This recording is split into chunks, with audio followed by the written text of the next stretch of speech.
सही है। बिस्मिल्लाहिर्रहमानिर्रहीम। अच्छा जी भाई, मैंने आई थिंक 3 क्विज हो चुके हैं। ऐसा ही कोई ऐसा जिसके पूरे पूरे नंबर आए हो 3 के 3 में? 2 में पूरे और 1 में लास्ट वाला। अच्छा, कौन कोई बच्चा ऐसा जो इसमें कंफ्यूज हुआ हो कि एजेड का गेन पूछा है या फॉर द ईयर का गेन पूछा है? 1 2 3 4। आप भी?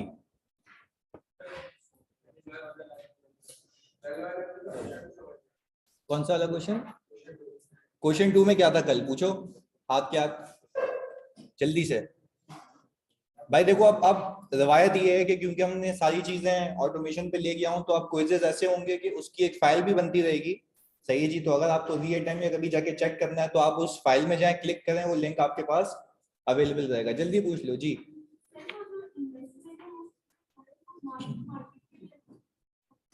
नहीं देखिए, इन्वेस्टमेंट देखिए हमेशा fair value. Mark to market का मतलब समझाता हूँ। मार्क टू मार्केट का मतलब ये है कि आपने लेट से एक चीज 20 रुपए की खरीदी, अब वो हो गई कितने की? 25 की। तो आपने इसको मार्क करना है किससे? मार्केट से। तो मार्केट से मार्क करने का मतलब इसको 20 से उठा के किस पे ले जाओ? 25 पे। बस मेरी गलती ये है कि मैंने वो अंग्रेजी यूज की थी। मतलब अभी जब प्रैक्टिकली एग्जाम्पल,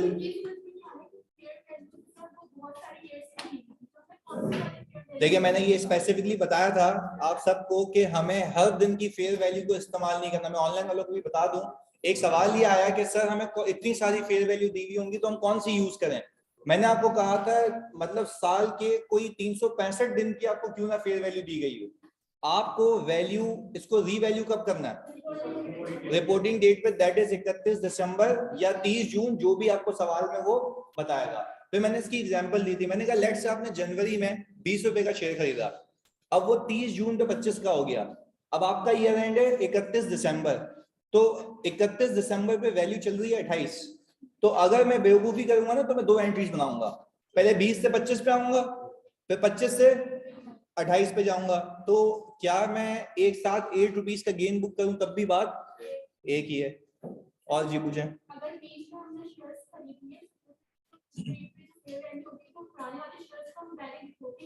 हाँ, अब एक और सवाल आया, वापस से बताता हूँ ऑनलाइन वालों को। ऑनलाइन वालों एक और सवाल आया। सही है जी। जिस सवाल में ये पूछा गया है कि सर अगर फॉर एग्जांपल मैंने जनवरी में कुछ शेयर्स परचेज किए थे और मैंने आगे जाके और शेयर परचेज किए, लेट से मैंने कोई 1 अगस्त को और शेयर परचेज किए हैं, तो सवाल ये है कि क्या मैं पिछले शेयर्स को उस दिन पे रीवैल्यू करूं? सवाल यही है ना? हाँ भाई, मैं आपसे पूछता हूँ, क्या मैंने इस पे क्या बताया था कि पिछले शेयर रीवैल्यू होंगे या वैसे ही रहेंगे? वो वैसे ही रहेंगे, वो चेंज नहीं होंगे, क्योंकि बिला वजह हमें उसको उठा के इस दिन पे लेके आना पड़ेगा और फिर आगे जाके वापस उसको मार्क टू मार्केट करना पड़ेगा। तो इसलिए हमने कहा कि एक्विजिशन पे एंट्री बनाए, डिस्पोजल पे एंट्री बनाए, और जो शेयर्स बच गए उसको किस पे ले जाएं? क्लोजिंग पे, रिपोर्टिंग डेट पे। क्लियर है?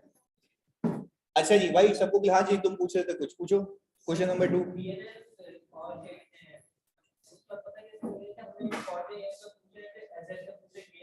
अच्छा, ये अच्छा सवाल है कि सर हमें ये कैसे पता लगेगा कि फॉर द ईयर का पूछा है या एजेड का पूछा है? देखो, अगर वो सवाल में अल्फा को स्पेसिफिकली बताएगा, मैंने जो सवाल दिए हैं, देखो फेलियर का सबसे बड़ा रीजन क्या है? हम अंग्रेजी को पिक नहीं कर पाते। ये जो मैंने क्विज सिस्टम लेके आया हूँ, ई क्विज का, अभी आप देखें 11 बजे आप क्लास से निकलेंगे और मोबाइल पे ट्रिंग ट्रिंग बजेगा, सही जी, आ जाएगा आपके पास क्विज। मसला ये मैंने ऑब्जर्व किया कि यार इवन FAR 2 में अपने सीनियर से पूछो, जो पासिंग रेशियो है वो 80 से 85% के करीब है। भाई ये जो 20% बच्चा फेल होता है ना इतनी अच्छी तैयारी के बाद, उसका पिक करने का पावर कम होता है। यानी वो सवाल रीड करने की तमीज नहीं होती है। भाई रिक्वायरमेंट को तो केयरफुली रीड करो। अब पता है इससे, इस टेस्टिंग सिस्टम से हो क्या रहा है? भाई बच्चा ना अपना दिमाग चला रहा है। क्लास में तो मैंने करवाया ना, तुमने बोला हाँ सही है, तुमने अपनी असेसमेंट कब की? और इस असेसमेंट का मकसद ये है कि तुम्हें आंसर खुद ही पता है, तुम्हें टीचर के पीछे भागने की नीड नहीं है। ये बात याद रखिएगा। अच्छा जी, अब एक चीज आपने पूछी कि सर हमें कैसे पता लगेगा कि फॉर द ईयर का पूछ रहा है या एजेड का? मैंने क्विज दिया था, उसके अंदर मैंने कहा था गेन ऑन डिस्पोजल बताओ। तो गेन ऑन डिस्पोजल का मतलब है जब बेच रहा हूं उस वक्त गेन कितना। अगर मैं ये लिखता उसके अंदर gain on disposal from the beginning till now, यानी टोटल क्यूमुलेटिव गेन कितना, तो कब तक का बताते हैं? एजेड का। सही है? या अगर मैं ये अल्फाज यूज करूं, बिल्कुल सुकून से समझते हैं इसको, अगर मैं ये अल्फाज यूज करूं इसके अंदर, आप लोग भी बताइएगा, अगर मैं इसमें ये अल्फाज यूज करता कि total cumulative gain on sale of the securities, तो उसके क्या मतलब है? कि खरीदा कितने का था, बेचा कितने का है, सबको मिला के। क्लियर है? और वो स्पेसिफिकली बता देगा। और आपने एग्जाम में याद रखना, जो मैंने एक सवाल पूछा था क्विज के अंदर, उसके अंदर मैंने कहा था एज एट 31 दिसंबर। तो एज एट 31 दिसंबर का मतलब है ओसीआई का आज तक का बैलेंस। तो हम ये जो काम कर रहे हैं, अभी सीख रहे हैं, ये क्लैरिटी के लिए कि मुझे बैलेंस शीट में as at for the year में पीएनएल ओसीआई किस तरीके से घुमाना है। क्लियर है? राफे तुम कुछ पूछ रहे थे जानी, पूछ ले, मसला नहीं है, हो गया, पक्की बात है। चलिए जी, ऑनलाइन वालों, अच्छा भाई रमशा कह रही है सर प्रैक्टिकली भी लास्ट यही एंट्री रिकॉर्ड करते हैं। अच्छा देखो प्रैक्टिकली बता देता हूँ। अब जैसे मैं ईएफयू ग्रुप देखता हूँ, यानी इंश्योरेंस कंपनीज, मुझे एक बात बताओ, इंश्योरेंस कंपनीज का तो काम ही होता है पॉलिसी देना और इन्वेस्टमेंट्स करना। प्रैक्टिकली बता रहा हूँ, प्रैक्टिकली प्रैक्टिकली सिस्टम के अंदर रोज का रेट अपडेट हो जाता है। लेट से हर दिन शेयर प्राइस चेंज होती है ना, हाँ या नहीं? अच्छा, अब इदारों में तो कंप्यूटर सिस्टम लगे हुए, ऑटोमेशन है, वहां पे क्या होता है, एक सिस्टम में रेट अपडेट होता है। वो क्या करता है, जैसे ही रेट अपडेट होता है वो खुद ब खुद क्या करता है, उसको कैलकुलेट करता है। इवन इवन इवन ऐसी लिंकेज हुई हुई है कि आप एक्सेल की फाइल अपलोड करते हैं और वो खुद ब खुद कैलकुलेशन करके आपको दे देता है। पर ये कहाँ पॉसिबल है? जहां ऑटोमेशन है। पर मैं जब ऑडिट करने जाता हूँ ना, मैं तुम्हें हल्फिया बता रहा हूँ, मैं जब ऑडिट करने जाता हूँ ना, मैं एक एक दिन की कैलकुलेशन चेक नहीं करता। मैं ये देखता हूँ इस सिक्योरिटी को खरीदा कब था, इसको जब बेचा है, टोटल गेन निकालता हूँ, मेरे उस गेन से वो क्या करता है, मैच करता है। अकलमंदी की बात है ना कि एक एक दिन का गेन कैलकुलेट करूं या एक साथ कैलकुलेट करूं, बात एक ही है। वहां क्यों पॉसिबल है? वहां पे ऑटोमेशन है। यहाँ पे पॉसिबल इसलिए नहीं है क्योंकि यहाँ पे ऑटोमेशन नहीं है। तो मैंने आपको एक शॉर्टकट बता दिया कि आपने इस चीज को फॉलो करना है। यहाँ तक क्लियरिटी है? पक्की बात है? हाँ जी, ऑनलाइन में जल्दी बताओ। अच्छा, मिशेल कह रही है सर मेरे क्यों बहुत ज्यादा गलत होते हैं। अच्छा जी, आपके क्यों बहुत ज्यादा गलत होते हैं ये बताओ, कुछ तो उसमें आया होगा ना लिखा हुआ एरर। अच्छा मिशेल, एक बात बताओ आप, कि जब आपका आंसर आता है तो वो बताता है ना कि ये सही आंसर था, तो फिर उससे उसको देख के समझ आता है कि क्यों गलती की थी? हाँ जी, जल्दी बता दो मिशेल। अच्छा, क्या क्या इशू आ रहा है मुझे बताओ मेरी बहन, मैं आपको हाथ क्या क्लियर करूं। सबको साथ लेके चलते हैं, आप क्यों रह जाएं पीछे, जल्दी।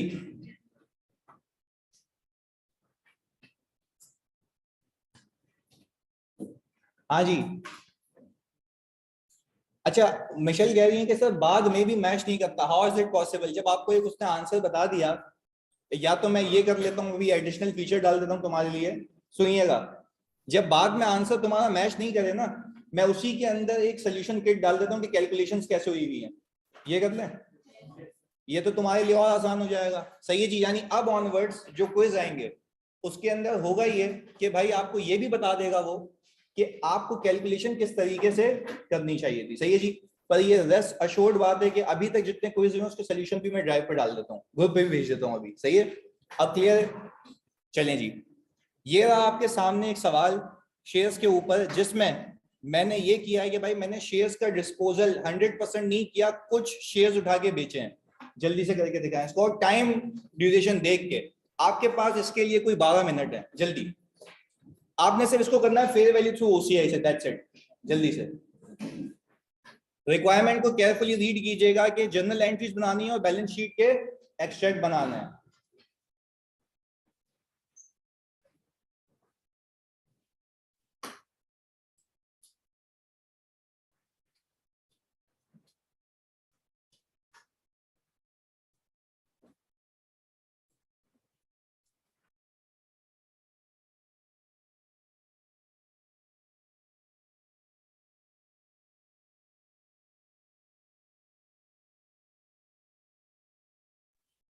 वालेकुम सलाम शुएब।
इसमें ख्याल रखना है आपने कि ट्रांजैक्शन कॉस्ट कब कंसिडर करनी है।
इस सवाल में बेसिकली सारे कॉन्सेप्ट्स हैं अब तक के खरीदने बेचने के।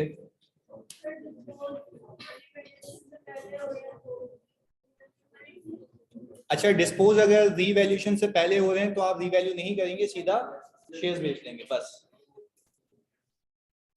अब देखिए इसके पास पेपर में सवाल नहीं है क्योंकि इक्विटी सिक्योरिटीज उसने आज तक नहीं पूछा, तो इसलिए हम डबल ट्रिपल प्रैक्टिस।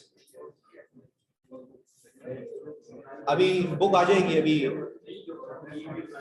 हाँ वो चल सकती है, तो कुछ न्यू चीजें हैं तो वो डाल देना, बुक आ जाएगी कल इंशाल्लाह।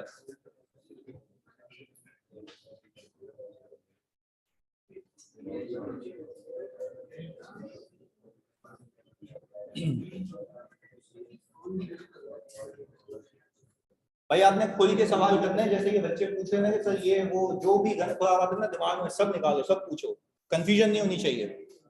बिल्कुल उस्मान, चल सकती है।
सर क्विज के एक एमसीक्यू का मसला है जानी, मैं भी पूरे सोल्यूशन भिजवा रहा हूँ, मैंने बच्चों को यही कहा है।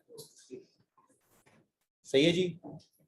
मसला क्या है, किसी क्विज में नहीं है, वो डिस्कस कर लेता हूँ मैं, अभी किया भी था बच्चों से मैंने। अच्छा भाई, अपने दिमाग में एक चीज बिठा दें कि जब आप शेयर परचेज करेंगे तब आपने एंट्री बनानी है, जब आप शेयर बेचेंगे तब आपने एंट्री बनानी है, और एक एंट्री कब बनानी है, बस ये कहानी है, बाकी सारी चौरंगियों को भूल जाओ। बिल्कुल 31 दिसंबर को करेंगे रीवैल्यू हम ना।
यानी वॉइस बंद की हुई थी मैंने।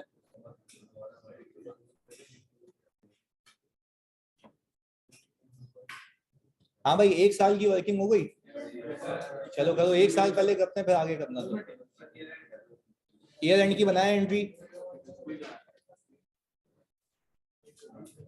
जी, ओसीआई करना बिल्कुल, बस सही है, पहला साल करके देखते हैं आप।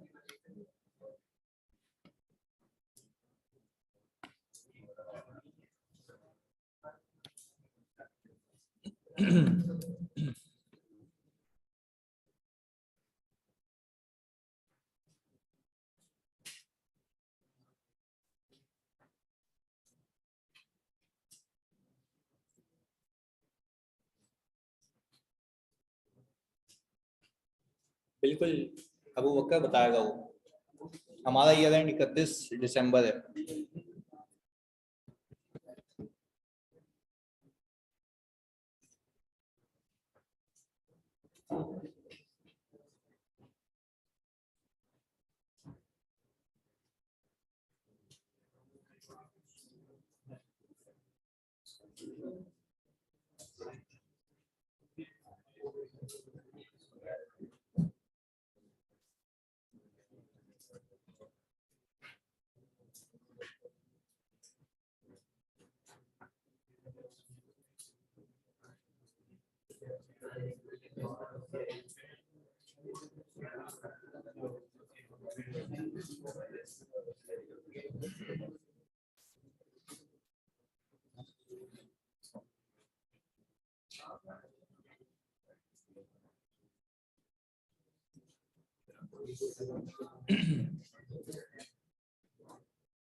हाँ भाई आ जाए, 1 साल की अकाउंटिंग कर लेते हैं।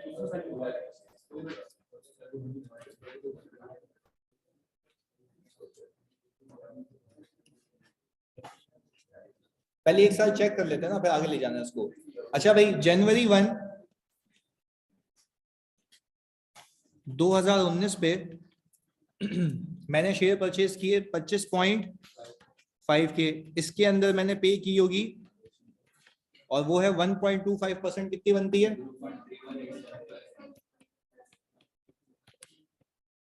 अच्छा भाई इसका टोटल कितना आ गया?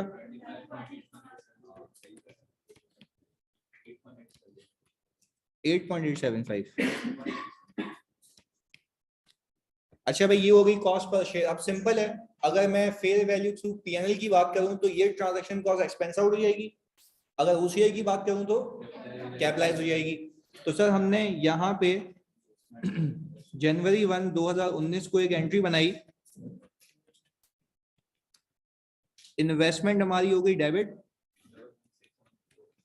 116184।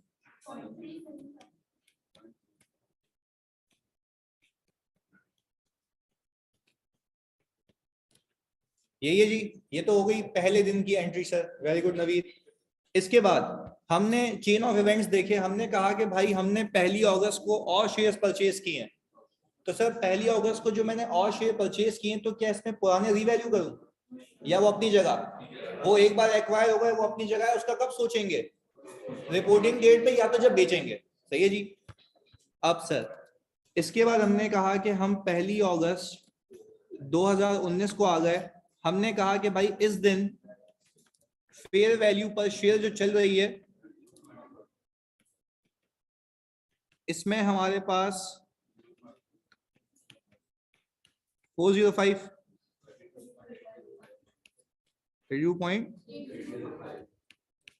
805। हमने कहा कि सर इसकी भी एंट्री बन जाएगी इन्वेस्टमेंट डेबिट कैश क्रेडिट कितने से 65610। अच्छा भाई अब हमारे पास टेक्निकली 2 लॉट्स ऑफ इन्वेस्टमेंट आ गई हैं। अगर मैं पहली की बात करूं तो वो है 4500 की, इसको दिखा भी देते हैं यहाँ पे 81875। और दूसरी आ गई हमारे पास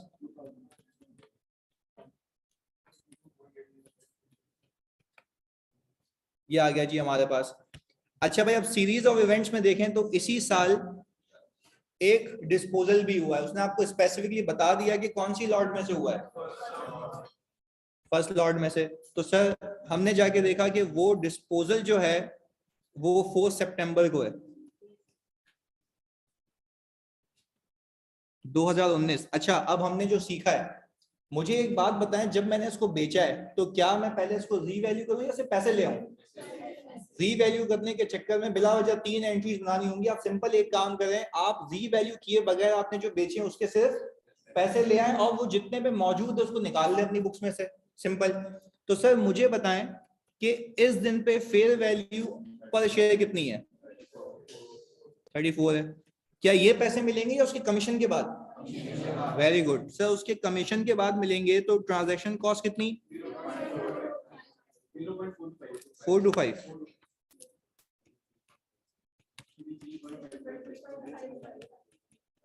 सर ये पैसे मिलेंगे मुझे। सर हमने कहा सिंपल आप कैश करें डेबिट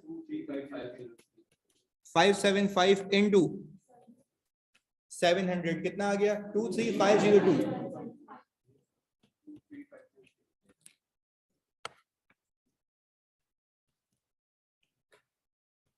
यही है भाई 0.5 है। अच्छा भाई हमारे पास इन्वेस्टमेंट क्रेडिट हो जाएगी 700 शेयर्स इंटू 25.81। अच्छा देखिए सिंपल, मुझे पता है कि ऊपर परचेज की गई लॉट में से 4500 में से 700 बिके तो वो इतने पे रिकॉर्ड हुए हुए थे तो जाएंगे भी। अच्छा व्हाट इफ अगर ये पहले रीवैल्यू हो चुके होते तो जो अमाउंट होती उससे ही आउट होते, सिंपल आपने याद रखना है। तो सर इसका आंसर आ गया 18703। अच्छा 18073 पॉइंट। और सर हमारे पास ओसीआई आ गया 5429.375 पॉइंट्स में चलते हैं तो ऐसे ही लेके चलते हैं। अच्छा मुझे एक बात समझ आई, ये पहला गेन है जो इन सिक्योरिटीज पे रिकॉर्ड हुआ है। अब क्या ये ओसीआई में रहना चाहिए या रिटेन अर्निंग में? Very good. तो सर हमने क्या किया, ओसीआई को किया डेबिट, रिटेन अर्निंग को किया क्रेडिट 54 29.375, मतलब ये रियलाइज हो चुका है। अच्छा भाई, अब सारे इवेंट्स के बाद हम देखते हैं कि अब डिस्पोजल अगले साल आ रहा है, पर डिस्पोजल पे जाने से पहले बीच में ईयर एंड आ गया। तो अब रिपोर्टिंग डेट जब आ गई है तो आपको पता है कि मॉडल ही फेयर वैल्यू पर रखने का है, पर यू नीड टू डिसाइड कि फेयर वैल्यू थ्रू ओसीआई या fair value through PNL. It will remain at fair value. अब आपने देखना है कि हमने कौन सा मॉडल ऑप्ट किया हुआ है, ओसीआई वाला। तो सर अब हमें 31 दिसंबर पे, मैं ऐसे ही एक वर्किंग बना रहा हूं, आप भी इसको यूज कीजिएगा। अच्छा भाई, हमने यहाँ पे लिख दिया अपनी आसानी के लिए, और यहाँ पे हमने लिख दिया सर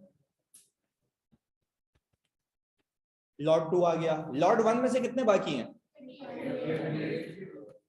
लॉट 2 में से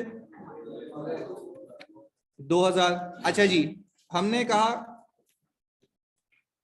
कॉस्ट या कैरिंग अमाउंट। कैरिंग अमाउंट इसलिए क्योंकि हमें ये देखना होता है कि ये लास्ट कितने पे मेजर हुआ था। अच्छा भाई, तो हमने कहा 3825.81,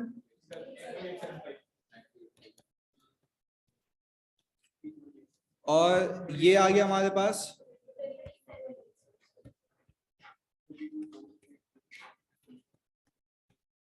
ये जी। अच्छा, हमें इतना पता है कि ये इतने पे अभी मौजूद हैं। हमने कहा कि भाई फेयर वैल्यू 37 है फॉर बोथ।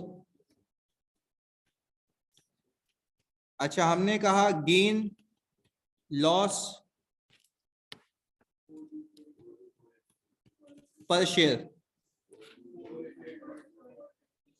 नहीं ये तो आप टोटल ना पर शेयर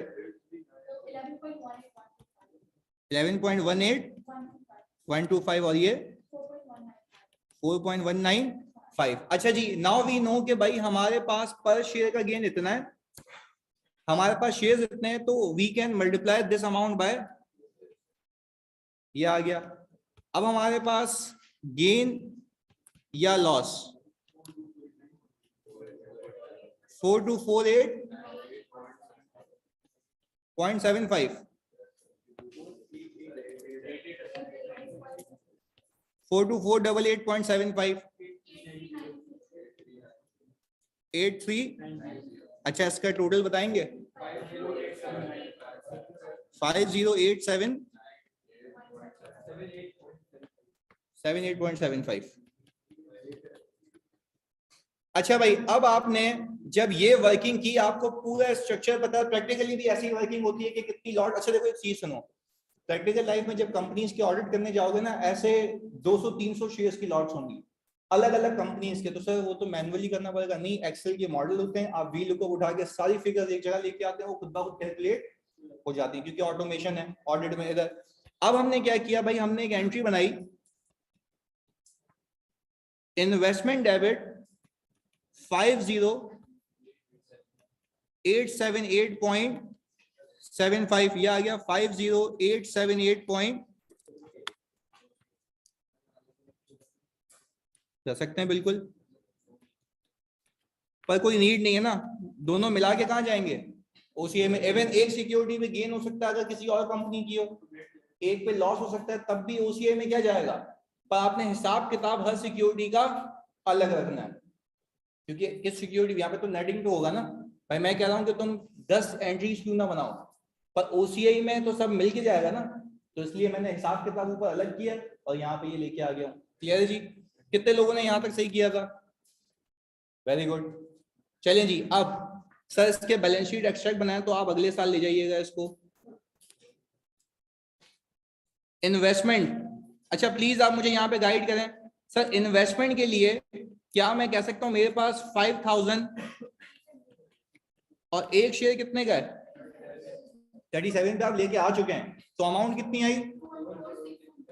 214। अच्छा जी, हमने कहा कि भाई आपके लिए इक्विटी की प्रेजेंटेशन, क्योंकि हमें अल्टीमेटली जाके इसको IS1 पे खत्म करना है, तो हमें आना चाहिए।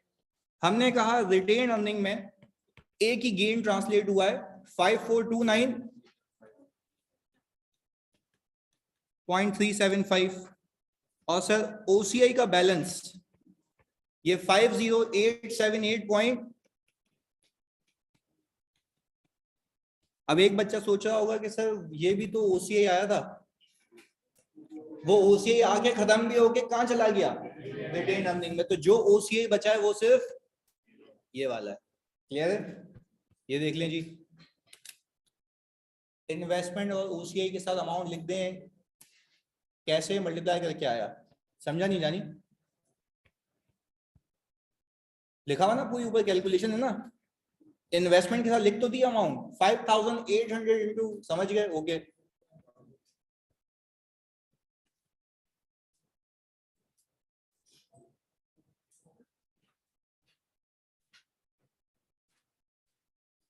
हाँ भाई, अगला साल सवाल दिखा दो।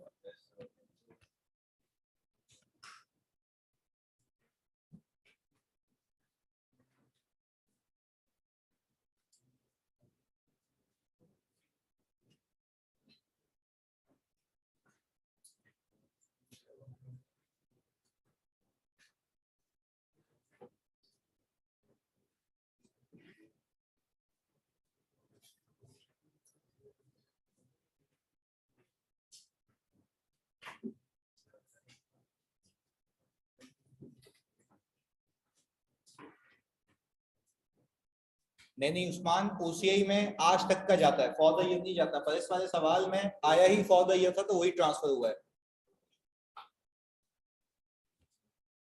रिटेन अर्निंग में आज तक का जाता है, टोटल रियलाइज गेन।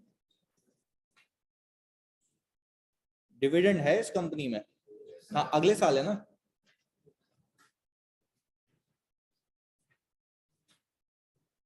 आप रिकॉर्ड करेंगे? अच्छा, राउंडिंग ऑफ कोशिश करें ना करें, जो पॉइंट्स आ रहे हैं 2-3 वो ले जाएं, क्या मसला है?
हाँ तो डिविडेंड डिक्लेयर हुआ भी है, अगर चलो पे नहीं हुआ तो 15 रिसीवेबल्स बना लो, कैश बना लो, सब कुछ हो जाएगा।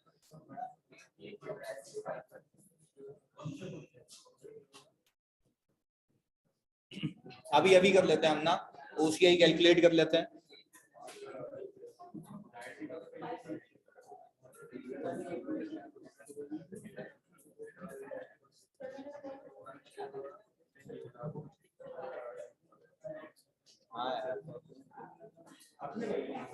नहीं मेरे को लगता है मैं तो हर टीम में,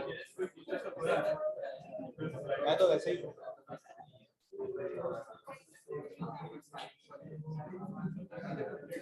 एक बात बताएं, पूछना सर ने अपने लिए लगवाई है जी,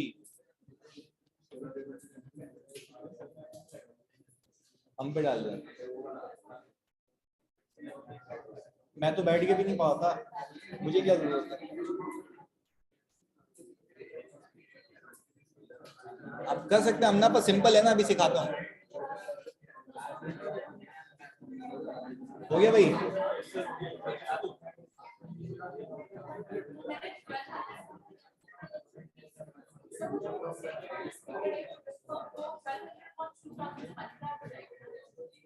टू 2000 से मल्टीप्लाई हो जाएंगे, जो 1200 डिस्पोज किए ना,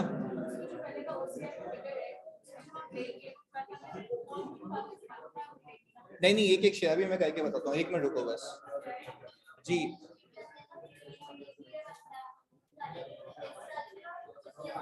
दोनों का मिला के एज ऐड होता है। चलें जी भाई, होपफुली ये हो गया होगा।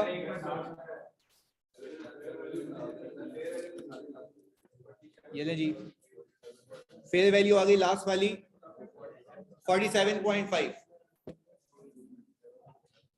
अच्छा भाई, इस साल के शुरू में तो देख लें भाई, हमने जो है अप्रैल के अंदर 43 रुपीज पर शेयर का एक शेयर बेचा है, और वो तुम्हें पता है कौन सी लॉट में से डिस्पोज हुआ है? सेकंड। अच्छा, अब सिंपल एक काम ये करें कि इस दिन आपने 43 की फेयर वैल्यू है, ऐसा ही है, आपने कहा कि भाई अब जो मुझे पैसे मिलेंगे वो इसमें से डिडक्शन के बाद मिलेंगे, वो डिडक्शन की अमाउंट बताओ।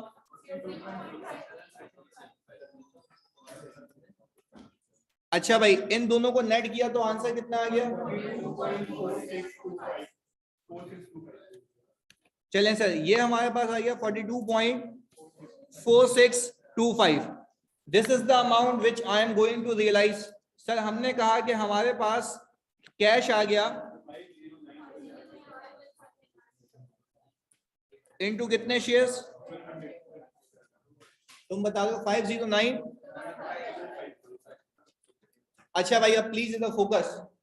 अब मुझे अपनी इन्वेस्टमेंट को निकालना है, पर एक बात अपने आप से पूछ के बताओ, मेरी इन्वेस्टमेंट मेरी किताबों में एक्चुअल में कितने पे मौजूद है? 37 पे। और सर ये सेकंड लॉट की बात हो रही है, तो सर यार मुझे तो ये लगता है कि मैंने जो सेकंड लॉट परचेज की थी वो तो इतने की थी, बस ये सुनना चाहता है कि उसके बाद जी वैल्यू हो चुकी थी, तो उसकी ये वैल्यू नहीं है बल्कि 37 है, तो सर हम इसको अभी इग्नोर करेंगे। सर हमने कहा डी रिकॉग्निशन के पर्सपेक्टिव के लिए आपने इन्वेस्टमेंट को मल्टीप्लाई किया 37 इंटू, यही है। अच्छा भाई, अब मेरे पास आ गया OCI 6555। कितने लोगों का ये आ गया था? कोई बड़ी बात नहीं है इधर। अच्छा अब मुझे एक बात बताओ जल्दी से, फोकस के साथ, जिससे पूछूंगा वो जानी तुम बताओगे। ये ओसीआई का गेन आज तक का है ना? सोच ले, आज तक का है ना? हाँ ना? ये ओसीआई का गेन आज तक का है, आज तक का है, फॉर द ईयर का है। तुम्हें कैसे पता फॉर द ईयर का है? सब 37 से 42.4625 पे है, यानी ये इस साल का गेन है, ये याद रखना। गेन फॉर द ईयर है ये। तो अब मुझे ये पता है कि ये 1200 शेयर्स पे गेन रियलाइज हो चुका है। अब जो रियलाइज गेन हो चुका है वो ओसीआई में होना, ओसीआई से निकाल के कहां फेंकूं? पर अब यहाँ पे एक मसला ये आता है कि ओसीआई से निकाल के जो रिटेन अर्निंग में फेंकूंगा वो सिर्फ फॉर द ईयर नहीं होगा, इस पे आज तक जितना कमाया है वो होगा। अब मैं अगर अजम्पशन लेता हूं, तुम बड़ा फोकस हो गया तो देखना सबको सिखा रहा हूं। क्या मैं कह सकता हूं कि 2000 में से 1200 बिके हैं ना? इस 2000 में से जो 1200 बिके हैं उसका कुछ गेन यहां बुक हुआ है लास्ट ईयर, और कुछ गेन अगले साल। तो क्या मैं रिटेन अर्निंग में ट्रांसफर इस साल वाला करूं, पिछले साल वाला, या दोनों? अच्छा, दोनों को निकालने का एक तरीका है। आप सिंपल ये देखें, आपने परचेज कितने पे किया था? आपने कहा भाई 32 पॉइंट, अच्छा हमने कहा कि भाई ये बेचा कितने पे? 42 पॉइंट,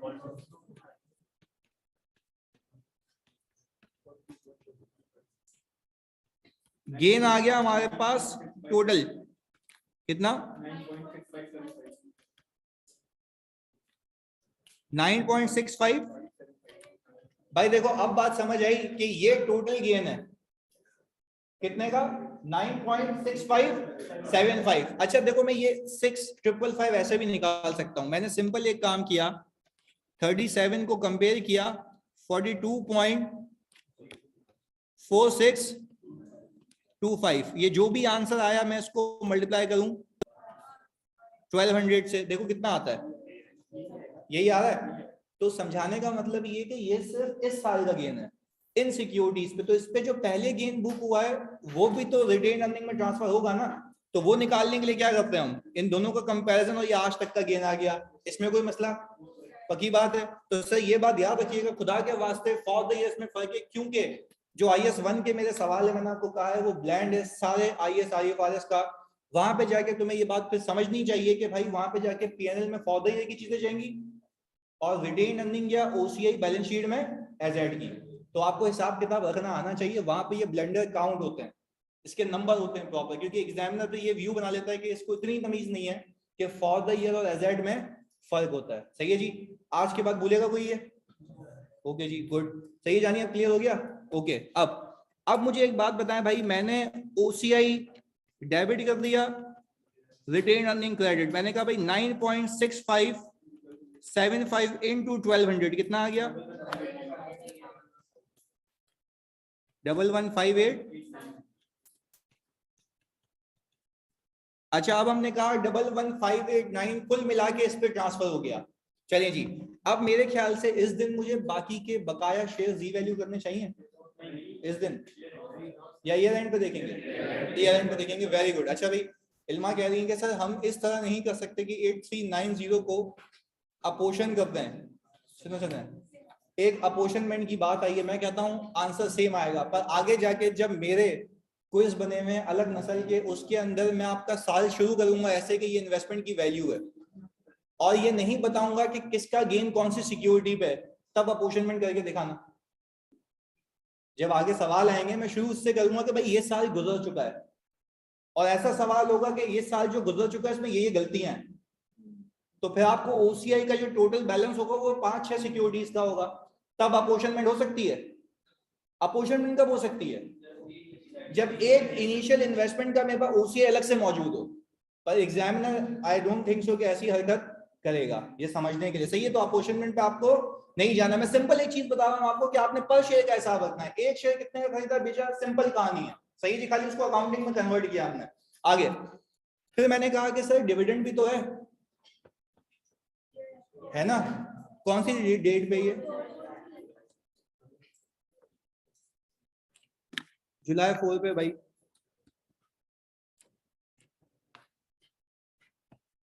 अच्छा, जुलाई 4 2020 पे अगर ये डिविडेंड आया है तो आप लोगों को ये ख्याल रखना था कि डिविडेंड सिर्फ उन शेयर्स पे मिलेगा जो मेरे पास है। अच्छा, अब देख लेते हैं। मैं अगर ये कहूं कि मेरे पास जो लॉट 1 है उसके कितने शेयर्स बाकी हैं, और जो लॉट 2 है टोटल, भाई ये मेरे पास अब टोटल रिमेनिंग शेयर्स हैं। अच्छा, टोटल रिमेनिंग शेयर्स का मतलब यह है कि ये वो शेयर्स हैं जो डिविडेंड के लिए इंटाइटल्ड हैं। सामने वाली कंपनी ने कितना डिविडेंड दिया है? 3.5 पर शेयर। कितना आ गया?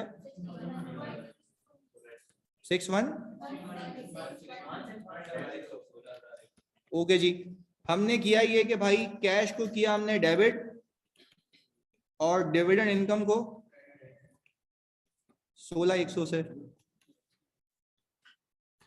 ऑनेस्टली बताना ये कितने लोगों ने गलत किया था? वेरी गुड, तेरे को तो अलग से हिसाब किताब होगा। तू नहीं पास किया था भंगी? अच्छा भूल गया। इधर 16,100 आ गया। क्लियर है? अच्छा भाई, अब इसके बाद सर जुलाई की कहानी खत्म हो गई। अब हम आ गए 31। अब ये जिससे पूछूंगा वो बताएगा तो अटेंटिव हो जाओ भाई। ऑनलाइन वाले बता सकते हैं? ओके जी। अच्छा भाई, आप भी कह रही हैं भूल गए, आपको मैं कुछ कह नहीं सकता बहन। इधर सर 11589 तो सब है ना। 11589 में फॉर द ईयर का गेन आया हुआ, जबकि रिटेन अर्निंग में जब ट्रांसफर करते पूरा गेन जितने पिछले साल का। बिल्कुल ऐसा ही उस्मान। इधर 31 दिसंबर 2020 सर वैसे ही वर्किंग करेंगे। शेयर्स आ गया। पहला लॉट कितने की है भाई?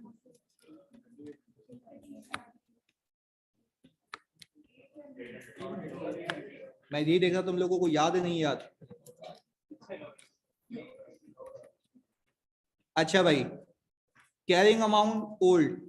अब जिससे पूछूंगा वो बताएगा, यानी तुम बताओ ओल्ड कैरिंग अमाउंट कितनी है प्लीज को बताने देना। यहाँ फंस गया ना। 37 जितने में मौजूद, देखो दोनों चौरंगियां इस पे मौजूद हैं। ऐसा ही है, कर सकते हैं, बट समझने के लिए ना कि यार कौन सी चीज कितने में मौजूद है। यानी हम कह सकते हैं, बिल्कुल सही कह रही है भाई, मेरे तमाम शेयर्स कितने पे मौजूद थे। और देखो जो बेचे हैं सिर्फ उसका हिसाब किताब किया था, जो बच गए वो तो ऑलरेडी कितने पे? 37 पे। आई थिंक ये क्लियर होनी चाहिए बात।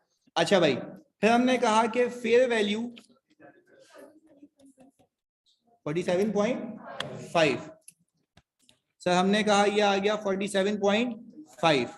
हमने कहा गेन ये आ गया 10.5, ये भी 10.5। टोटल गेन 38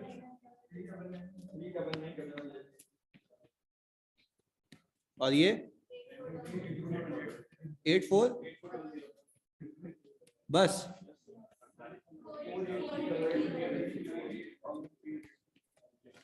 अच्छा भाई 48300 ये आ गया। हमने सिंपल एक कहानी की, इन्वेस्टमेंट डेबिट और ओसीआई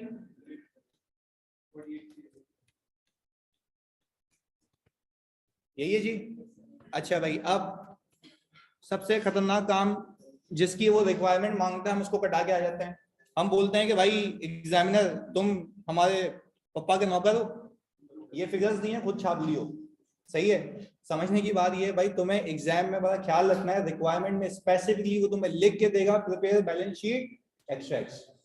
तो अगर 10 नंबर का सवाल है तो यू कैन से 5 नंबर कैलकुलेशन के होंगे, 5 नंबर प्रेजेंटेशन के होंगे। तो तुम फिर अगर अल्लाह ना करे कोई फेल होता है तो फिर वो सही होता है, क्योंकि वो कैलकुलेशन करके आता है। मुझे फखर से आके बताया सर मैंने कैलकुलेशन कर ली थी, वहां तक पहुंचा दिया था, उसके आगे वो खुद कर लेगा।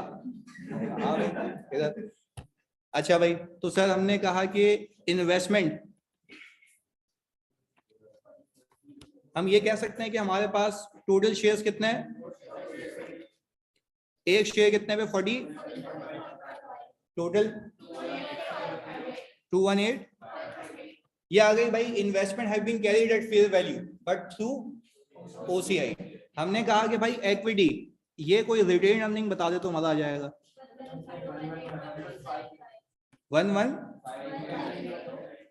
चलो अभी एक एक करके चेक कर लेते हैं ना, क्या पता वर्किंग कर लेते हैं, वर्किंग कर लेते हैं। 27689 भाई, कोई ऐसा ऑन पहले पूछ लेते हैं कि जिसकी 27, चलो सबकी अलग आ रही है तो हम खुद ही वर्किंग करनी पड़ेगी हमें। इधर भाई सबसे पहले मैंने कहा कि बैलेंस शीट तो एजेड की होती है ना।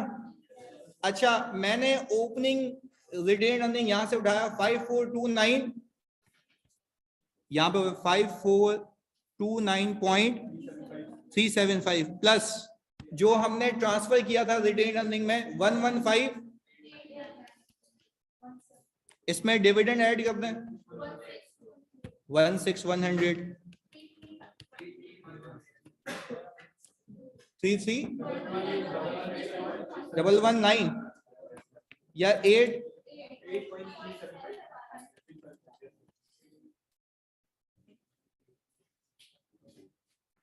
यही है।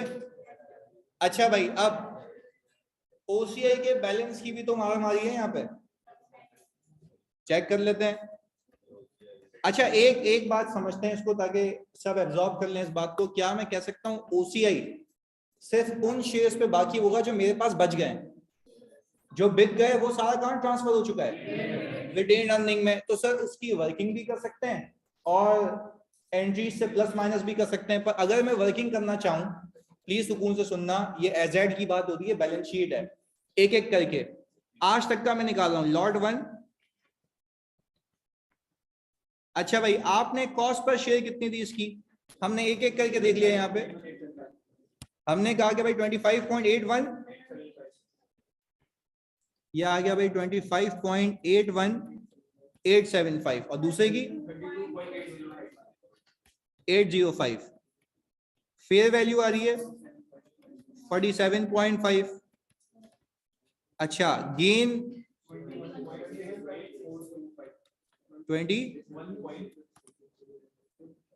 21 पॉइंट, आगे क्या भूल गया क्या, 21.68425 और ये कर लो पहले 14 पॉइंट, अब भाई कैलकुलेटर पे उंगलियां नहीं चल रही क्या, 695 बस। अच्छा भाई, अब आपके पास कॉस्ट पर शेयर ये था, आपके पास अब आ गए शेयर्स के, ये आ गया 1200 है ये, सॉरी यार ये इस बार गलती है। अच्छा भाई, अब आप इसको इससे मल्टीप्लाई करें, इसको इससे मल्टीप्लाई करें,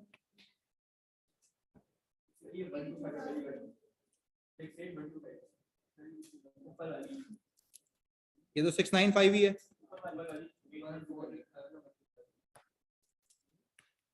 चलो जी, अब टोटल गेन बता दें इसको मल्टीप्लाई करके, 82388.75 11756 बस। ये कितना आ गया 94144.75 सर, हमने सिंपल 94144.75। अच्छा जी, अब अगर तुमने ये चेक कर लेते हैं कि कैलकुलेशन सही की है, वरना दलालत के लिए तैयार हो जाना। इधर कैलकुलेटर उठाओ प्लीज जल्दी से, हम रीचेक कर रहे हैं कि हमने सही किया है नहीं किया। रिटेन अर्निंग सिंपल था, हम वो कर चुके हैं। ओसीआई का ओपनिंग बैलेंस इतना था 50878.75। अच्छा जी, आप इसमें ये प्लस करें, 6555 को प्लस करें, इसमें से 11589 माइनस करें, और सर इसके अंदर ये ऐड करें 48300, ये यार सर मतलब हमने जो अभी काम किया वो बिल्कुल सही किया, क्योंकि वो हमारी एंट्री जो पार की गई है उससे क्या कर रहा है, मैच कर रहा है यहाँ तक। अच्छा नवीद कह रहे हैं सर इन्वेस्टमेंट को भी एजेड कर दें, भाई एजेड ही तो है भाई, क्या हो गया, यही तो है। हाँ भाई अब इस सवाल से क्लियर हुई चीजें कि कैसे गेन्स वगैरह लॉसेस घूमने और ये अकाउंटिंग होनी है, आगे ऐसे मल्टीपल सवाल हैं। पर अभी अपने पास जल्दी से हेडिंग डाल लें, कॉन्सेप्ट ऑफ बोनस शेयर्स। अच्छा ये देख लें, ये copy fair value to PNL इंतहाई आसान है, इसका सोल्यूशन भी है, वो मैं दे दूंगा पीएनएल के साथ। अपने पास लिख लो एज अ होमवर्क कि आपको इसको फेयर वैल्यू थ्रू पीएनएल से करना है। अच्छा पीएनएल में क्या कोई ट्रांसफर की एंट्री बनती है या सब खुद ही रिटेन अर्निंग में? पर पहले जाता है पीएनएल में और वहां से, और आपको कोई ट्रांसफर की एंट्री पार्क करने की नीड नहीं है। बस में एक चीज याद रखना, ट्रांजैक्शन कॉस्ट कैपिटलाइज नहीं होती।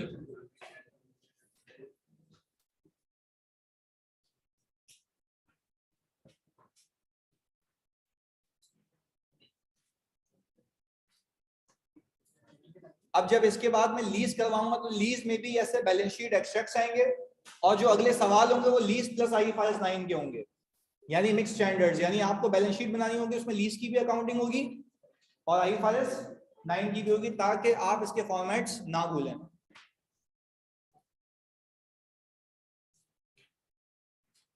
आज बिल्कुल 2 क्लास हैं शायद तुम्हारी आज, हाँ? अच्छा वो सलामत की है, ओके। अगर आप एक ही कश्ती में है तो एक है, दोनों कश्तियों में है तो अजय देवगन की तरह टांगे यूं रखनी है, खाली कश्तियां इधर उधर नहीं हो जाए बस। अच्छा इधर सुनो, फोकस। हाँ क्या कह रहे हो भाई, दोनों कश्तियों में चलना है तेरे को तो आदत भी है ना सचिन। अच्छा भाई शेख उसैद कह रहे हैं कि सर हमें आईएफआरएस लेनी होगी। बेटा मैं फिर कहूंगा, मेरा अपना ओपिनियन है, तुम्हें आईएफआरएस की नीड नहीं है। सीए फाइनल में जाके मैं रीडिंग भी करवाता हूँ कि भाई वहां पे ये आईएस ये पैरा के हिसाब से ये, यहाँ पे रीड करके फायदा क्या है। लेट से अकाउंटिंग ट्रीटमेंट है, तुम्हें देख के अप्लाई करनी है ना।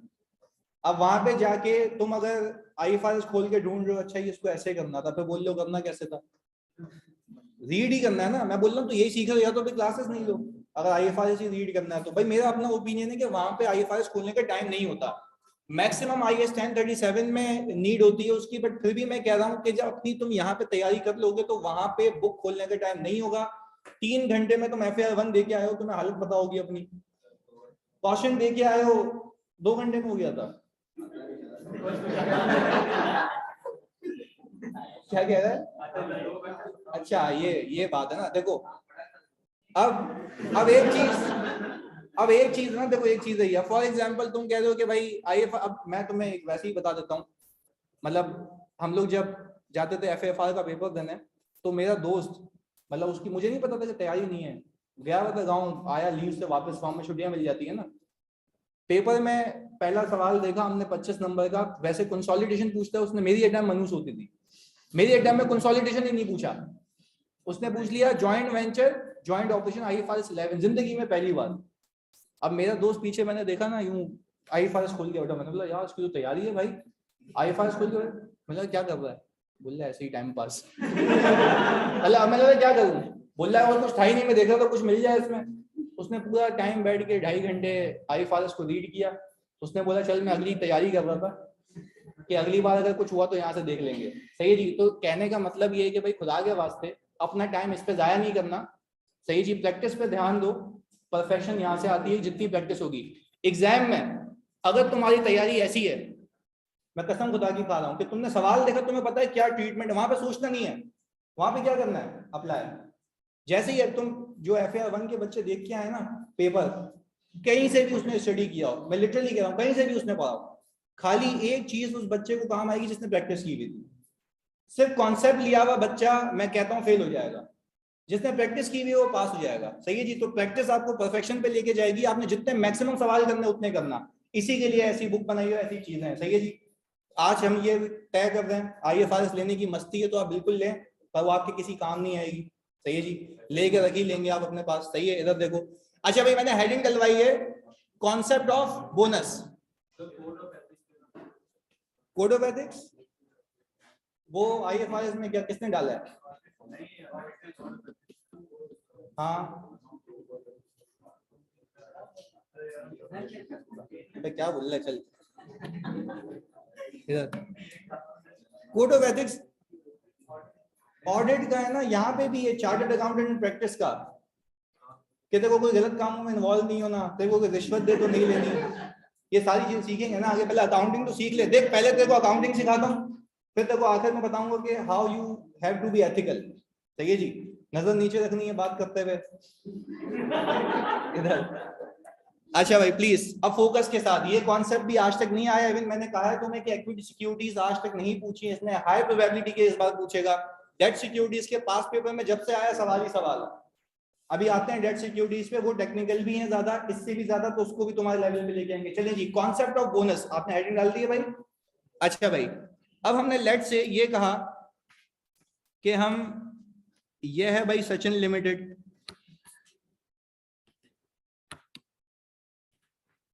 इसने शेयर्स परचेज किए हुए ABC लिमिटेड के। यहां पे लिख देते हैं भाई, आज हमें इक्विटी सिक्योरिटीज ये खत्म करनी है भाई। इसने शेयर परचेज किए हुए किसके भाई? ABC लिमिटेड के। आज हम जो कॉन्सेप्ट सीख रहे हैं वो ये बता रहा हूं कि क्या ऐसा हो सकता है ABC लिमिटेड अपने शेयर होल्डर्स को कैश डिविडेंड दे। हो सकता है, इसकी अकाउंटिंग सीखी हमने। मैंने कहा क्या ऐसा हो सकता है कि ये ABC limited bonus shares as dividend दे? पॉसिबल है? अच्छा जी सर, आपने टेक्निकली मेरे साथ इसकी अकाउंटिंग तो सीखी है।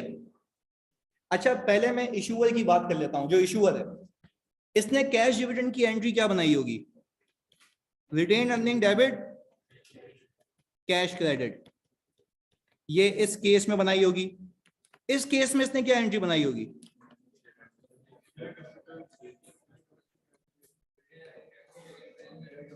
Share capital credit. ऐसा ही है, ये एंट्री बनाई होगी इशूअर ने। साहब हम क्या सीख रहे हैं? इन्वेस्टर। पर ये समझना लाजमी है कि उसने पहले वाले केस में कैश अपने पास से निकाला होगा और दूसरे वाले केस में शेयर अपने पास से निकाले होंगे। अब हमें ये सीखना है, आज मैं माइंड मैप बना रहा हूं, पहले हमें ये सीखना है आज की क्लास में कि जो उसने शेयर्स अपने पास निकाले होंगे उसको मैं कैसे अकाउंट फॉर करूं।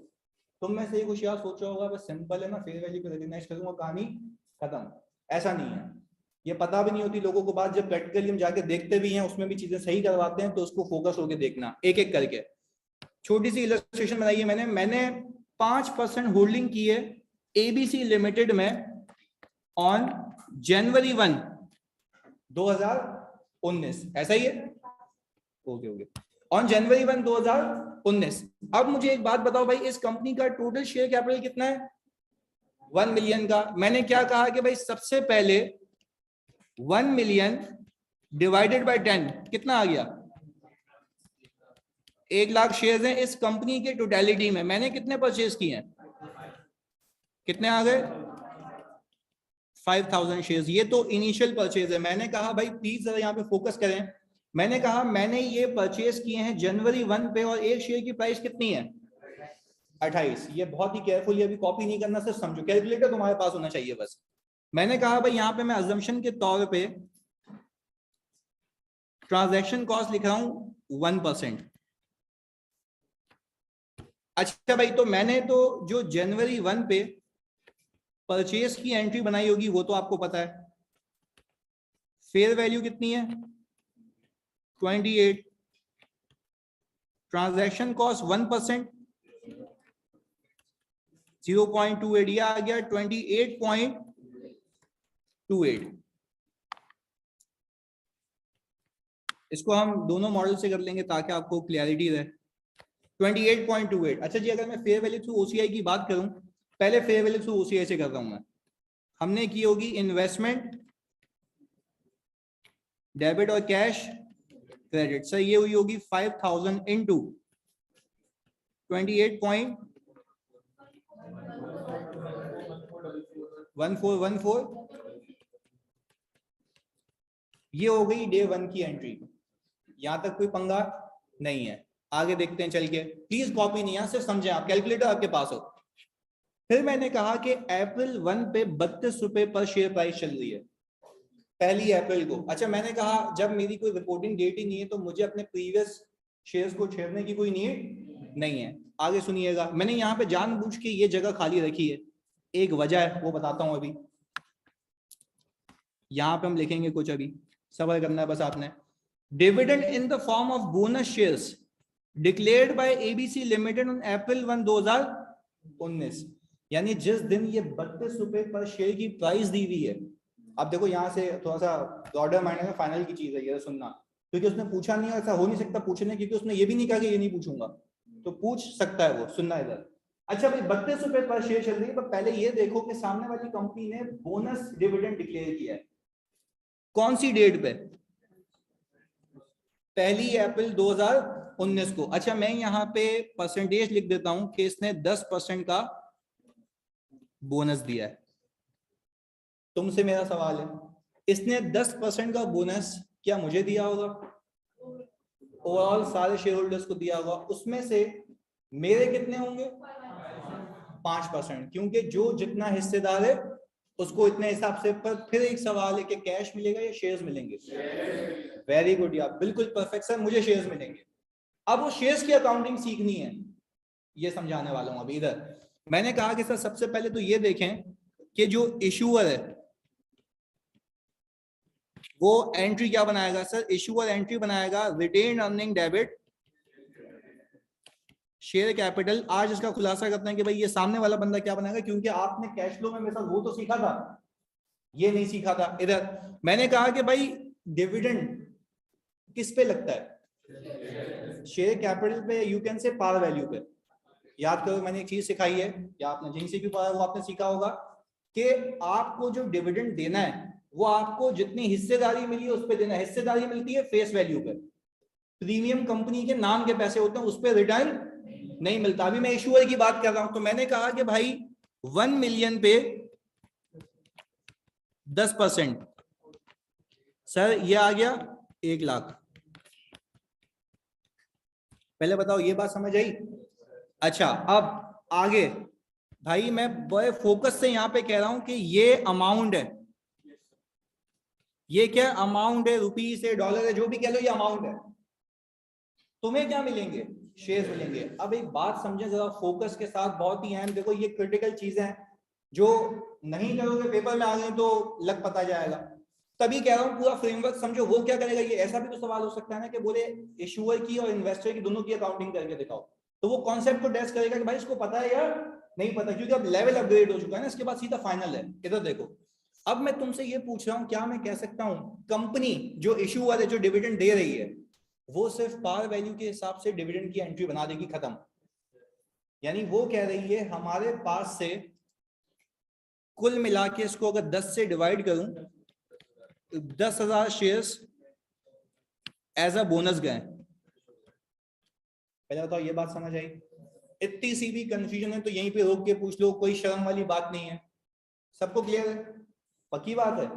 अबे हाँ या नहीं? Yes sir, okay sir. 10,000 shares मुझे मिले। अच्छा इस 10,000 शेयर्स को इशूअर ने 10 रुपए पे रिकॉर्ड किया हुआ है, क्योंकि शेयर कैपिटल में अमाउंट कितने के हिसाब से जाती है? पार वैल्यू के हिसाब से। वो कॉन्सेप्ट यहाँ पे मैंने रिवाइज करा दिया।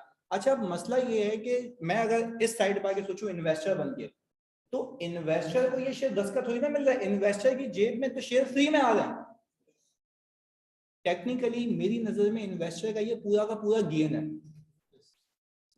अब जरा समझते हैं इस बात को। देखो कंपनी ने क्या बोला, कंपनी ने बोला भाई तुम हमारे शेयर होल्डर्स हो, तुमने हमें पैसे दिए, हम आपको रिटर्न देंगे। हम आपको रिटर्न 2 फॉर्म में देंगे, या तो कैश या तो शेयर। इस कंपनी ने 10,000 शेयर इशू किए हैं और एक शेयर को 10 रुपए पे रिकॉर्ड किया हुआ है, क्योंकि कैपिटल के अंदर कितने रुपए पे रिकॉर्ड होता है? पार वैल्यू पे। वही तो किया हुआ, तो क्या इशूअर ने गलत किया हुआ? इशूअर ने गलत नहीं किया हुआ भाई। मैं अब इन्वेस्टर बन के सोचो ना, वो क्लैरिटी आना चाहिए कि पता तो लगे वहां क्या होता है, यहाँ क्या होता है। अच्छा मुझे बताओ इस 10,000 शेयर्स में से मुझे कितने मिलेंगे? अच्छा तो क्या मैं कह सकता हूं इस 10,000 में से 500 शेयर्स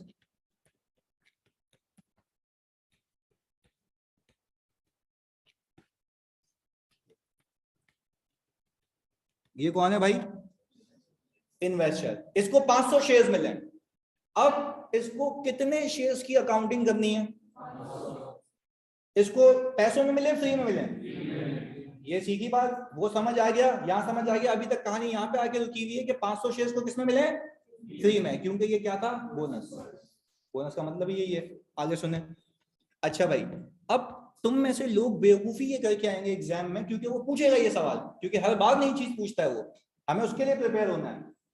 बेवकूफी ये करेंगे कि बोनस शेयर्स को मल्टीप्लाई कर देंगे 32 से। ये भी गलत है। अब सिखाता हूं, समझिएगा। मैं अभी आपको बताता हूं, कोई एंट्री नहीं बनेगी। अब ये नहीं मन तक लाया हूं ना, कोई भी एंट्री नहीं बनेगी। मैं आपको प्रूव करता हूं क्यों नहीं बनेगी, जरा फोकस होकर समझिएगा। अच्छा आप लोगों ने पहले बोला कि सर 32 से मल्टीप्लाई होगा। लॉजिक यही कहती है कि भाई जब फ्री में शेयर्स मिले तो इस दिन जो मार्केट वैल्यू पूरा का पूरा क्या है? ये ना भाई, आप खुद दिमाग लगाएं। इस दिन अगर मुझे शेयर्स मिले, फ्री में मिले हैं, तो ये पूरा का पूरा क्या है? गेन है। पर आपको अकाउंटिंग स्टैंडर्ड्स ये कहते हैं कि आपको बोनस के दिन पे कोई एंट्री नहीं बनानी। उसकी लॉजिक में भी देने लगा हूं। सही है, सुनिएगा फोकस के साथ। इधर मैं ये कह सकता हूं इस कंपनी के 1 लाख शेयर्स हैं बिफोर बोनस, और एक शेयर कितने का है? 32 का। यार ये तुम लोगों के लिए करवा रहा हूं, तो देखना। बताओ अमाउंट कितनी आई? 3.2 मिलियन। भाई यही है 3.2 मिलियन इधर। अच्छा इसने बोनस कितना इशू किया? हाँ ये पूरी कंपनी की बात करो ना, 10,000। कितने पे इशू किया? यही तो सिखा रहा हूं, सुनो। ईपीएस जिसने किया ना, आज लिंक कर सकता है वो। बोनस फ्री में होता है, कोई पैसे नहीं आते। भाई मैं तो तुम लोगों के लिए यहाँ पे लॉजिक लेके आया हूँ ना, मतलब रटा लगा दो तो बोलो भाई नहीं एंट्री बनेगी, नहीं बनेगी, समझ लेते हैं उसको। अच्छा पहले क्लैरिटी है, मुझे अकाउंटिंग करनी है कितने शेयर्स की? 500 शेयर्स की। कुछ बच्चों ने कहा 32 पे होगा, कुछ होगा 10 पे होगा। मैं कह रहा हूँ अकाउंटिंग नहीं होगी। कैसे होगी अभी वो सिखा रहा हूँ, क्यों नहीं होगी उसकी लॉजिक देने लगा हूं। अच्छा भाई अब इश्यूअर बन के सोचो, 1 लाख शेयर्स मार्केट में कितने पे फ्लोट थे? 32 पे। जो 10,000 शेयर्स कंपनी ने इशू किए हैं, क्या कंपनी की जेब में कुछ पैसे आ रहे हैं या जीरो? तो क्या मैं कह सकता हूं कि ये यहां पे लिखता हूं तो और अच्छा समझ आएगा, टोटल वेल्थ ऑफ कंपनी। कोई ये कंपनी खरीदना चाहे बोनस से पहले कितना ही खरीद सकता है? 3.2 मिलियन की। अच्छा बोनस से कोई वेल्थ में इजाफा? तो मैंने कहा कि my wealth remain but my shares have been increase.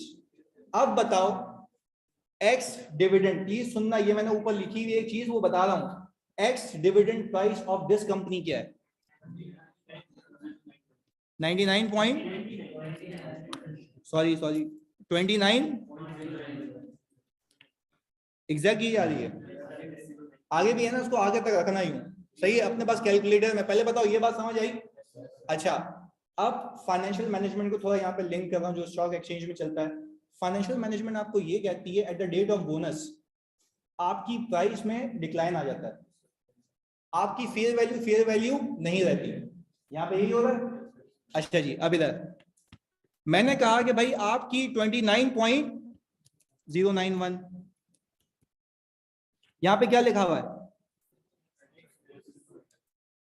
पहले बता दो, अल्लाह की कसम है तुम्हें सच्ची में, कि ये बात समझ आई कि एक्स डिविडेंड प्राइस क्या होती है?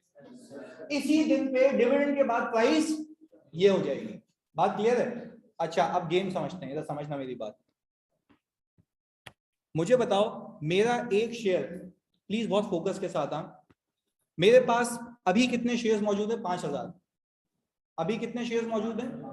5,000 प्लीज। अच्छा उस्मान कह रहे हैं 29.09 रिपीट करते हैं। बेटा ये बात समझ आ गई कि 3.2 मिलियन कंपनी की टोटल वेल्थ। हाँ जी वापस बता रहा हूँ, सुने इधर, क्या ये बात समझ आ गई कंपनी की टोटल वेल्थ 3.2 मिलियन? जल्दी बताओ उस्मान। ओके जी, अब मुझे बताओ कंपनी के टोटल शेयर समझ आ गए आफ्टर बोनस, ये आ गए। तो मैं कह रहा हूं कि अगर मैं इस कंपनी की एक शेयर की प्राइस निकालना चाहूं तो मैं टोटल वेल्थ ऑफ कंपनी को डिवाइड कर दूं टोटल शेयर से, तो मुझे एक फेयर वैल्यू मिल जाएगी। वो फेयर वैल्यू क्या कहलाएगी? एक्स डिविडेंड प्राइस, उसी दिन की जिस दिन ये बोनस इशू हो रहा है। क्लियर है बात? जल्दी बता दो उस्मान जानी। 29.091 ये वो प्राइस है। तो क्या सर मैंने ये कहा यहाँ पे कि ये प्राइस यहाँ पे आ गई? अब आगे सुनिएगा, अब एक बात कहूंगा वो आपको एब्जॉर्ब करना थोड़ा सा इसको। अच्छा एक और सवाल आ गया सर, मतलब ये कि बोनस शेयर इशू होते ही कंपनी की फेयर वैल्यू कम हो जाती है, क्या उस्मान सही कह रहे हैं? अच्छा अब तुमसे कोई पूछे, लॉजिकली पूछे तुमसे कि कंपनी की फेयर वैल्यू क्यों नीचे आ जाती है, आपका जवाब क्या होगा? कि सर पैसे तो जाते नहीं है, शेयर बढ़ जाते हैं, तो कंपनी की वैल्यू, लॉजिकल सी बात है। क्लियर है जी? अभी बता रहा हूं ना, वही उसी की तो कहानी है पूरी। सही है, उसी की कहानी है पूरी, समझना भाई। एक बच्चे ने बड़ा बेहतरीन सवाल किया कि शेयर होल्डर को क्या फायदा है। मैंने देखो दो बातें कही, मैंने कहा एंट्री नहीं बनेगी, क्यों नहीं बनेगी वो बता रहा हूं, उसके साथ साथ ये भी बताऊंगा कि शेयर होल्डर को फायदा क्या होगा। सही है, अभी बस 5 मिनट की कहानी है। बिल्कुल, अब इधर देखें भाई, पहले बताओ यहां तक क्लैरिटी है? एक्स डिविडेंड प्राइस का मतलब समझ आ गया? पक्की बात है, इसमें मैंने फाइनेंशियल मैनेजमेंट को भी मिक्स किया है। सही है जी? इधर अब बताओ जी, ये फिर शराबों की बोतलें यहाँ पे बाहर। इधर 500। अच्छा प्लीज अब मुझे एक बात बताओ, खाली सुकून से समझ के प्लीज, यार तुम लोगों ने बताना है। मैं तुमसे एक बात पूछ रहा हूं, मैं अगर ये देखूं मेरे 5,000 ओल्ड शेयर्स की वैल्यू कितनी थी? 32, सॉरी ये 32 थी ना ऊपर। अच्छा प्लीज इसको मल्टीप्लाई करें, कितनी आती है जल्दी? यही है? पक्की बात है? अच्छा इधर देखो, अल्लाह की कसम प्लीज बहुत फोकस के साथ समझाना, ताकि तुम्हारे लिए ये कर रहा हूं मैं अभी, एक जादुई तरीके से बताऊंगा क्यों एंट्री नहीं बनती है। मैंने कहा न्यू शेयर्स कितने के हैं? पहले न्यू शेयर्स हैं कितने? 5,500 ही है ना? नहीं न्यू टोटल शेयर्स, मेरे को भी टेंशन देती, न्यू टोटल शेयर्स। सही है? अच्छा ये लो, सॉरी भाई मैंने लिख दिया। अच्छा ये कितना आ गया? कोई फर्क ही नहीं है। समझने की बात यह है, पहले दिन पे ये देखो, ये वो कॉन्सेप्ट है जो कोई बताएगा नहीं तुम्हें अनलेस कि यू आर प्रैक्टिसिंग इट। इधर सुनो, समझने की बात यह है, एक वर्ड कह रहा हूं प्लीज सुनना यार, खुदा के वास्ते प्लीज। अच्छा हमजा कह रहे हैं सर बोनस शेयर ट्रांसफर पे ट्रांजैक्शन कॉस्ट। बेटा बोनस शेयर कंपनी सीधे सीधे तुम्हारे अकाउंट में फेंक देती है, इसमें कोई ब्रोकर इन्वॉल्व नहीं होता, इसलिए ट्रांजैक्शन कॉस्ट नहीं है। यहाँ पे मैंने ये क्लियर कर दिया। मेरी बात सुने आप प्लीज फोकस के साथ। एक अल्फाज कह रहा हूँ, पिक हो जाए तो बड़ी अच्छी बात है, क्योंकि फाइनेंशियल मैनेजमेंट में मिक्स किया इसमें। क्या मैं ये कह सकता हूँ कि जब भी बोनस इशू होता है, नंबर ऑफ शेयर्स में इतना इजाफा होता है कि वो जो प्राइस कम होती है वो उसको निगेट कर देती है। सही है? तो यार मुश्किल बात हो गई। वापस मैंने कहा कि सर जब भी बोनस इशू होता है तो आपके नंबर ऑफ शेयर्स भले ही आपको फ्री में मिले, बट वो प्राइस इतने से कम होती है कि उस गेन को वो एलिमिनेट कर देती है, आपका कोई फायदा नहीं रहता। पहले बताओ यहां तक बात समझ आई? तो सर हम ये कंक्लूड कर रहे हैं कि जिस दिन बोनस इशू होगा उस दिन मैं कोई एंट्री नहीं बनाऊंगा। रीजन बीइंग कि मैं नए शेयर्स की वैल्यू को नई वैल्यू से मल्टीप्लाई कर भी लूं तो मेरा कोई फायदा नहीं है। पहले बताओ ये बात क्लियर है? पक्की बात है जानी पीछे? Crystal clear? कोई इसमें कंफ्यूजन नहीं होनी चाहिए। भाई ऑनलाइन वालों प्लीज बता दो जल्दी से, जल्दी से प्लीज। ओके जी, फोकस के साथ। सर ये बात समझ आ गई तो सर क्या मैं यहां पे लिख दूं no entry at the date of bonus received? Clear है? अच्छा भाई इल्मा कह रही है सर लास्ट वाली बात, मैं लास्ट वाली बात फिर से रिपीट कर देता हूं। मैंने क्या कहा कि जब सामने वाली कंपनी बोनस इशू करेगी तो बोनस इशू करने से जितने से शेयर्स इंक्रीज होते हैं उतने से प्राइस। आपकी, या देखो कंपनी का बन के सोचो ना, कंपनी की टोटल वेल्थ तो सेम है ना, चलो और उसमें एमएफए भी घुसाते हैं, बीएफडी भी घुसाते हैं, आ जाओ। मैं कह रहा हूं कि एक कंपनी बन के सोचो, कंपनी की पहले भी वेल्थ कितनी थी, जल्दी बताओ। 3.2 मिलियन। अभी भी वेल्थ कितनी है? तो भाई शेयर होल्डर की जात पे फायदा ही नहीं है ना, उसके सिर्फ नंबर ऑफ शेयर इंक्रीज हो रहे हैं, उसकी वेल्थ चेंज। ये मैंने कनेक्ट किया आपको वहां से, तभी मैं कह रहा हूं कि मैं कोई एंट्री नहीं बनाऊंगा। अगर तुम बना के आओगे तो बेवकूफी है, कोई वेल्थ में इजाफा नहीं है। पहले बताओ, यहां तक क्लियरिटी आ गई। अब एक सवाल आया था, एक मिनट ना जानी, एक सवाल आया था इसके कैसे पे शेयर होल्डर क्या बेवकूफ है कि कैश डिविडेंड की जगह ये ले रहा है? आओ प्रूफ करता हूं फायदा कब है, सुनना। एक अल्फाज कह रहा हूं, उसको प्रूफ कर रहा हूं अभी। फायदा होता है सब्सिक्वेंटली, फायदा होता है अभी, आओ प्रूफ करता हूं, समझना मेरी बात, सुनिए इधर फोकस के साथ। मैंने अज्यूम किया कि सर मैं आ गया 31 दिसंबर पे, अब मैं तुमसे पूछता हूं मेरे पास कितनी लॉट्स अवेलेबल हैं? दो, एक ओल्ड और एक। देखना फायदा क्या होता है, अभी तुम्हें सारी कहानी क्लियर कर दी ना मैंने कहा न्यू बोनस 500, जल्दी से बताओ इसकी कॉस्ट पर शेयर कितनी थी? सर हम सवाल 28.28, यही है, प्लीज फोकस करें इधर। सर इसकी कॉस्ट कितनी है? अब चीज सीखो, ये अब जितना भी गेन होगा ना वो अब रिकॉर्ड हो जाएगा। जितना भी गेन होगा, उस दिन क्यों नहीं हुआ था? आप बोलेंगे उस दिन कोई गेन था ही नहीं, वो मैंने प्रूव किया आपको। भाई मैंने कहा कि पुराने शेयर्स को मल्टीप्लाई करो, नए इंक्रीज शेयर को मल्टीप्लाई करो, बात सेम है। तो उस दिन कोई एंट्री नहीं बनी थी, तो तुम क्या ये कह सकते हो? अब क्लैरिटी आ गई ना, क्या ये कह सकते हो बोनस में शेयर होल्डर को फायदा होता है, पर उस दिन होता है सब्सिक्वेंटली? अब इस बात को याद रखना, एमसीक्यूज में आ सकता है ये कि बोनस शेयर्स पे फायदा उस दिन पे कब होता है? सब्सिक्वेंटली। इधर देखिएगा, क्या मैं कह सकता हूं मेरी इस दिन पे फेयर वैल्यू पर शेयर, जल्दी से देख के बताओ भाई कितनी आ रही है? 35। इस पे गेन पर शेयर कितना आया? 6.72। इस पे यानी पूरे 35 रुपए की इन्वेस्टमेंट अब रिकॉर्ड होगी, जिसका पूरा का पूरा क्या रिकॉर्ड हो जाएगा? गेन। बात क्लियर है? यानी क्लियर हो गई बात? यानी अक्सर इसमें कोई अब शक व शुबा नहीं रहा। देखो बोनस का कॉन्सेप्ट था मुश्किल, पर ये क्या, अगर तुमने अगर लॉजिकली समझा हुआ है तो इसमें कोई मसला नहीं है। अब मेरी तसल्ली के लिए आखिरी बार बता दो, जब भी कंपनी बोनस इशू करेगी और तुम एज अ रिसीवर उसको रिसीव करोगे, उस दिन कोई एंट्री होगी? रीजन बताओ उसका। क्योंकि उस दिन कोई गेन, कोई वेल्थ में चेंज, भले ही नंबर ऑफ शेयर्स क्या हुए हो। इसका काउंटर आंसर ये होगा कि वेल्थ भी उतने से ही पर शेयर की कम हो जाती है, total wealth will remain same. Very good. Subsequent gain आएगा? सब्सिक्वेंट गेन ऐसे आएगा कि जब आप कॉस्ट इसकी कंपेयर करेंगे तो उसकी कॉस्ट कितनी आ रही होगी? 0। और अब वो शेयर कितने का चल रहा होगा? 35 का। तो आप टेक्निकली अब जो एक गेन रिकॉर्ड करेंगे वो इन्वेस्टमेंट डेबिट होगी, और वो पूरी की पूरी इन्वेस्टमेंट अब रिकॉर्ड हो रही होगी वो 500 शेयर्स की, जिसकी कॉस्ट क्या थी? 0। तो सब्सिक्वेंट फायदा होता है, उस दिन पे कोई फायदा।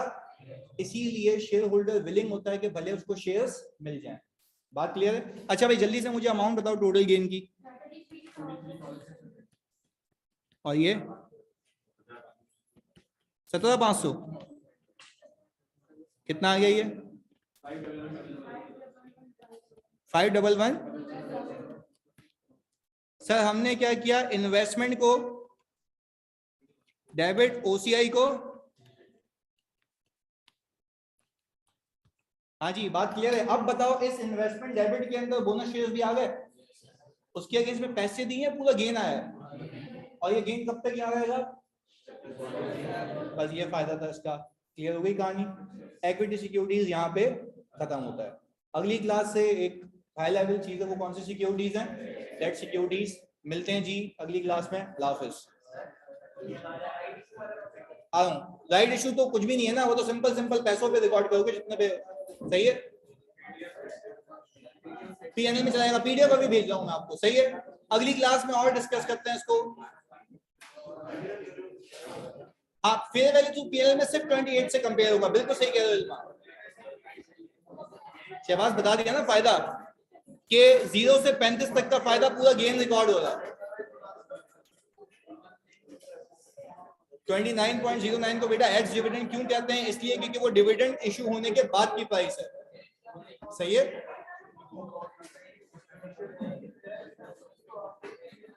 सही है जी। चलें जी, मिलते हैं अगली क्लास में।